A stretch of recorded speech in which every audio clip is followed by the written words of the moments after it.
a very decent chance to perform the day number 2, because right now he has a good amount of research across those teams, a good amount of information across those players, especially he has played with his team on an international scale as well. So this could be a good potential for them to perform. If somebody could not perform today, I feel like they might not be coming back into the game. Yeah, a comeback after a bad performance today looks extremely unlikely, right? Especially when we're going to move away from the round of 32, away from the group stages, those teams that won't be able to make it, but they have some important lessons to learn from today's games, right? Where they can sort of look at how they were approaching these games and how some of the better teams, teams that came out on top, and how differently were they looking at the game. So something that our analysts pointed out very correctly, that even though you might not end up winning today, right? But it's just very important towards your journey as a professional player and your journey as a professional team to sort of go back, look at the games that you were playing, try to figure out what was wrong with those performances that were coming out, and then just try to make sure that you don't end up making those same mistakes over and over again. And I think, Arzi, that is a pivotal point. It's a pivotal point towards your growth as a player and as a professional team.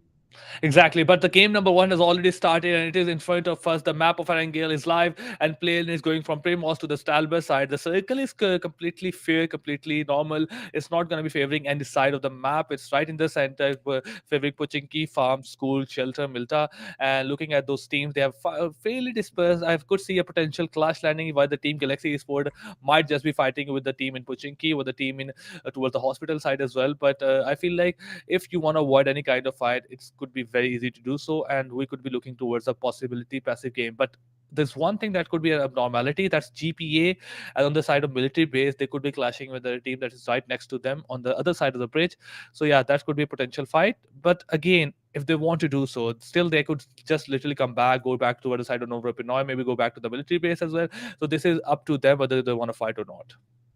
Yeah, and something that's looking a bit more interesting for me is that are the team TC, right? We have them going towards Stalberg and that Kamiski area, Kamishki, sorry, I can't seem to pronounce that correctly today. So, sort of an out of the way landing for them, where they've sort of decided to go towards that northern extremity of the map, but the circle doesn't really.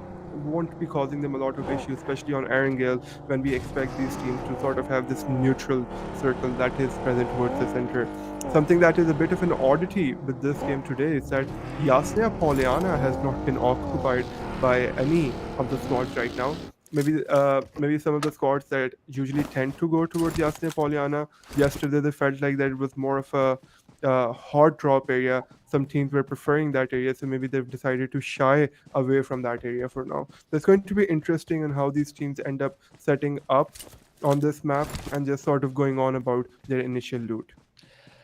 Exactly, but for now, I feel like teams have almost. There's not one team that has joined us in this game, and I'm really sad to see that. Obviously, we were looking forward to 16 teams joining us in this game, but for now, it's going to be 15 players, 15 teams, 60 players alive, battling out on the map of Erangel. Last time, it was a wonderful performance coming in from the Galaxy Esports as well on the map of Erangel. Generally, they were really good, but let's see Quantum Rage Girls. I'm looking forward to how they perform. Team GPA, they have been a very interesting bunch. I think on the last map of Erangel, they tried to enter into the circle through the side of Novra Pinoy. They were constantly being battled by the harsh shifts of the circle. Also, the team were just holding that edge of the circle, and they were constantly battling it out. They were able to do so in terms of getting the edge of the circle, but their survivability was shortened by wonderful sprays coming in from the enemy teams all across the edges of circle, all on side of the circle. But for now, Team GPA, they're also on the side of Novra Pinoy. They're just trying to find out a couple of vehicles and probably will go to a city within the circle to loot. And I feel like we have discussed this yesterday as well, that it is a completely fine strategy that if you want to just grab vehicles before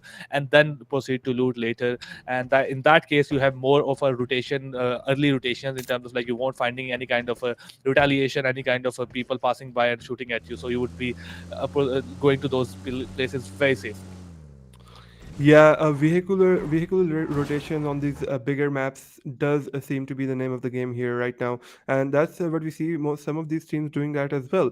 On the other hand, teams that are more on those well settled areas, for example, this team that is settled around what I believe to be the Georgiapol area, the container side of the Georgiapol town. So they're just trying to get the loot up, trying to get that level 3 armor, level 3 vest, good backpacks going, and that's just what we see. They're able to get some of that sorted out for their team so that they can focus more towards the rotational aspect of the game. And right now, we already have a squad, BHT Tight East.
alive for a very long while, but it just looks very unlikely that he gets to survive any longer. Galaxy Esports deciding to use this vehicle to go into the circle, and they're being shot at from multiple directions as we've seen teams get eliminated left, right, and center. Team GPA get eliminated. Team Angry Gamers, Team Tag, they get eliminated here. So it's going to be very interesting to see how these teams end up trying to survive here within the last few circles. Exactly, it's going to be very difficult for them to survive. Only 6 teams alive and not much players, and a lot of teams have like only one player left. For example, Team 69, Team BTE, sorry, Team GPA as well. They have only one player. At the same time, Team Galaxy, they are looking really good with those 3 players alive. Although they are still on taking a lot of damage from the circle, and they are trying to move in. They have good kills in their backpack, and they got to find a good themselves. They found themselves a very, very good cover as well. But for now, they are just going to be waiting for other teams to take a fight. Team Negative gets eliminated with 8 points in their backpack. At the same time, one more team in the name of Team 69 Esports also gets eliminated. So we are left with 3 teams only, with Myth Esports with 50% chance, and Team Smoky Esports 13% chance, and Galaxy Esports. I thought finally we were discussing about Team Myth Esports before the game as well. This is an abnormality that exists on the page number 2 with a single chicken dinner. They should be on the page number 1 with a, even if they had a 1 chicken dinner, this is a team that don't deserve to be in the page number 2, and they felt that, and they felt like, oh, we need to do something different in the game, and they are doing that. And now they're in a very good chance of have the most chance of getting the chicken dinner, because they have 7 kills, they have the 4 players alive, and they're not really that far away from the circle as well. Yeah, it definitely looks like the Myth Esports has the strongest chances of winning this game here, but I think Galaxy Esports is going to make it very tough for them. They are going to give them some decent competition, especially with the sort of positioning that Galaxy Esports has. So it's just going to be interesting to see how these two teams end up approaching each other. And as I was saying, Swanky's grenade lands on top of Mythic as he was very close to try to pick up that loadout drop, and that is the risk of that loadout drop going for it so late within the game that this can happen. And Kira, he just has such a tactical position on top of that tower. He's going to be able to overlook all of these Myth players as they try to push in within the circle as well. Things are getting very spicy. Things are getting very dicey. Swanky is trying to push up. Slam getting closer and closer. They know that smoke grenade is going to be housing 1 or 2 players, so a lot of grenades can be thrown there. Just try to knock someone out, but it doesn't look like it's going to happen right now. Levy is trying to get back to his teammates so that they can get a revive off, but let's not fall to the save a friend syndrome and end up leaving multiple players. Sam, a grenade lands right on top of Swanky, and Joke is able to take him out. This game could go either way right now, RJ. I mean, obviously it can go either way with the way the things are turning out. The Galaxy Esports still trying to prove as much as they can, but the Myth Esports, they have still shown a lot of survivability. Galaxy with one of their players down, it's back to a 2v4. Smoky Esports is just like, you don't bother them right now. I'm just slowly and calmly sitting down somewhere, and I will come back. I will stand up after almost when the 2 teams are just left. For now, you guys can fight it out with each other. But Team Myth Esports, with that utility coming in, they have almost an absolute hold of the game, and they are trying to make sure to get those kills as well and to secure that sweet chicken dinner. Yeah, so they were successfully able to beat out Galaxy from the game, from that second position to the third position, and now through this tactical ability of Smoky Esports, the last player alive, Psych MVP, he's now going to try to, but he's already gotten that second position, so I'm pretty sure there's not much more he can do here. If he can get 1 or 2 knockdowns here, then I think that would be great from him. He takes out Reaction. If he's able to finish that kill off, so that would be great, but I think he's just trying to get the first 8k. Levy is going to be jumping on top of him, and he takes out Levy as well. He's able to take down Reaction, and then Joke and Captain now have to be very careful because they've already lost 2 players. Could this be a sort of a comeback story that we did not expect from Psych Champ happening here? One of the teammates is trying to revive him. He has a 1v1 with Myth Joke right now. If he can take out Joke right now, that would be amazing, but Joke just turns around and makes quick work out of him. Are the Myth Esports securing another chicken dinner? I mean, it was a wonderful performance coming in from their side as well, and they look really calm throughout this fight, and they took that humongous giant that was waiting for them in the name of Team Galaxy Esports.